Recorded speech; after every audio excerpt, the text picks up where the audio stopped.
Hi Leute, heute reduzieren wir die Motorleistung einer Suzuki Intruder. Ein klassischer japanischer Chopper, die Nachfrage ist relativ groß, deswegen haben wir auch hierfür unseren patentierten 35 kW Limiter entwickelt.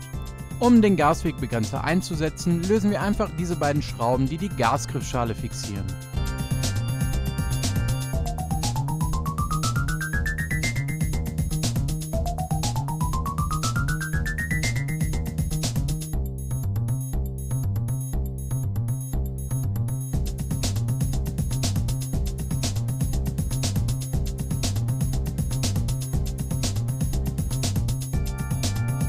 Sobald die Gasgriffschale gelöst ist, können wir die einfach ein bisschen nach unten gegen die Kabel drücken und legen jetzt den Limiter genau so in den Kanal, in dem der Gasgriff verläuft, ein.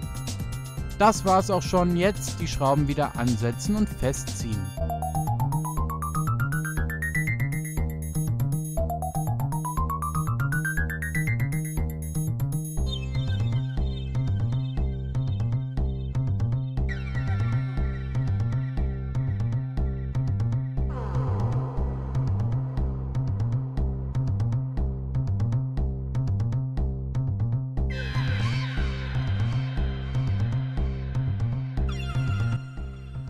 Erst eine Schraube leicht ansetzen und vorziehen, dann die zweite und die beiden Schrauben dann festziehen.